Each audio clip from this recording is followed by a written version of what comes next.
Alright, my brothers and sisters, this is Enemy Stand User here, and today we're talking about Jujutsu Kaisen chapter 235 spoilers. And you guys saw the title already, you know what's up. Gojo freaking Satoru has won. By all logical means so far, Gojo has won. And I'd never say that if it wasn't already stated. Gojo is the strongest. Oh yeah, my brothers and sisters, this has truly been our Jujutsu Kaisen. However, even if Gojo has won, even if his power proved himself stronger, Ryomen Sukuna is still here. There is still things that we expect Sukuna to do and stuff that he has not revealed yet into the story. So as we'll get into in this chapter, the war is still not over yet, but let's hop straight into these insane chapter leaks. The spoilers open with Gojo's blue destroying the Shikigami Agito, and Gojo facing off against Sukuna and managing to heal his severed arm back. Gojo is now in his prime element. Those two black flashes made him stronger, and as the chapter brings out, his voltage rises. And for the first time in over 1,000 years, Sukuna is nervous. So wow, that is actually great. To have Sukuna shook is amazing. Sukuna was given so much to specifically deal with Gojo, and now he's nervous. There's really nothing too much more to say other than that Gojo is the GOAT. Next in the chapter, Gojo lands a third black flash on Mahoraga, then parries Sukuna's punch and throws him back at Mahoraga and proceeds to land a fourth black flash, which was blocked by Mahoraga, who was protecting Sukuna. Then Gojo chants his incantations for his cursed technique, and the narration explains that there is a start of cursed energy that flows out of a sorcerer before activating a cursed technique. It's like the sure hit effect activating before a domain expansion, and there is always a start to a big move. This is why Gojo refrained from using his purple technique, because even for a cursed energy efficient sorcerer like himself, there is always a start, and Hollow Purple has quite the windup or that charging time. Since that start was so obvious, Sukuna was able to read that Gojo was using Curse Technique Reversal Red and decided to let Mahoraga tank it so that it can adapt as insurance. When Gojo fired the red though, Sukuna panics and yells for Mahoraga to stop it because Gojo fired it upward, and he cannot let the limitless of red and blue create Hollow Purple. The blue that crushed Agito was still left in the area, and Mahoraga needed to stop them from clashing, so it went after the blue, and the only thing Mahoraga wanted was for that completion for the adaptation. Mahoraga wasn't affected by the blue's gravity since it adapted, and when Gojo got in its way, the adaptation backfires, and Gojo punches it back hard. In a last-ditch effort, Sukuna tries to prevent the Limitless from clashing by firing a piercing water attack at Red so it can explode before the infinities merge. In that moment, Gojo chanted his incantations so that the blue was enhanced and managed to pull the piercing water toward it and take the attack.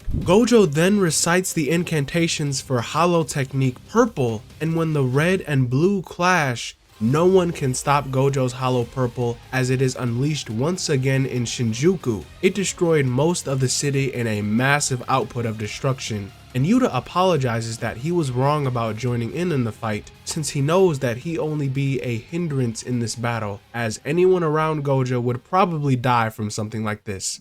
Though Sukuna actually survives this because, you know, he's Sukuna, I guess, but Gojo does emerge from the rubble and explains that this Hollow Purple was launched without any aim, so it hit Gojo too, and it's his first time blowing himself up. But a big factor in this attack was that it was Gojo's own cursed energy, so the damage was minimized for Gojo himself. This also was Gojo's first time activating a remote purple without any preparation beforehand, so that was actually a pretty clutch move on his part. Usakabe then ends the chapter going on to explain that Gojo gained his reverse curse technique output from his black flashes, and we can assume he is operating at 120% right now. And with Sukuna's current situation, Sukuna is now taking damage with slow reverse curse technique output healing, no Mahoraga, and he is now unable to fist fight using domain amplification.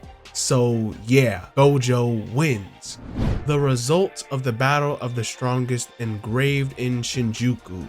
So yes, it seems this is the result of the battle, and Kusakabe and the gang says here that Gojo wins. That alone means something to me. Like, you can have your agendas or whatever, but to actually hear those words said is glorious, and it's really not that hard to believe.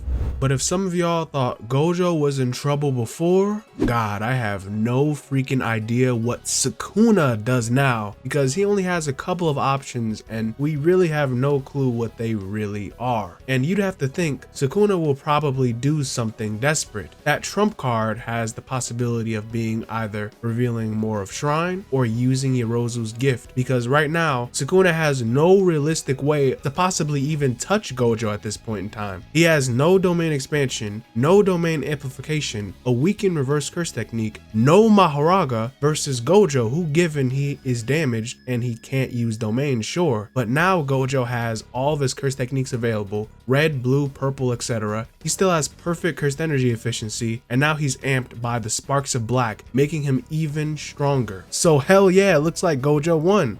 I already know fans cling on Sukuna holding back, he's not going all out, and you know, before chapter 225 people were saying he didn't need 10 shadows, right? And after chapter 230 folks argued of course Sukuna uses 10 shadows, it's the smartest play because he wouldn't waste his time if Shrine doesn't work. Well, now what? What's the story now? Sukuna's trump card will probably be drawn, and apparently it would have to be something strong enough to deal with Gojo, but specific enough to bypass Infinity and Gojo's hacks.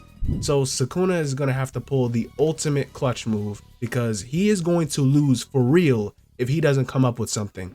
Before we end off though, y'all should know in a logical sense, Gojo is the winner. Kusakabe just outright says that, but by pure expectation and requirement for the overall narrative, it's quite the popular theory that Sukuna wins and Gojo dies. I bet just like how Gojo can be the literal winner of this battle, it could say it here in black and white. A lot of us still might just call it cap. If this is Kusakabe talking, we may not just take his words so literally, because you know, we need to see Yorozu's gift, we still need to see Sukuna's curse technique, we need to see his true four-arm demon form, etc, etc. We've been running in circles about this for months now, so I'm sure you guys know the deal. We know Sukuna has his bag, we know Sukuna's bag is deep, but now one of Sukuna's biggest cards with Mahoraga has been taken out, and he has no practical way to even damage Gojo anymore. So at this point, it's just complete blind faith that Sukuna gets out of this, really by the simple fact that he is Sukuna, and it just can't end here. But I look forward to just what will Sukuna do now that Mahoraga is taken out of the equation, and also just how Gojo plans to bring Megami back.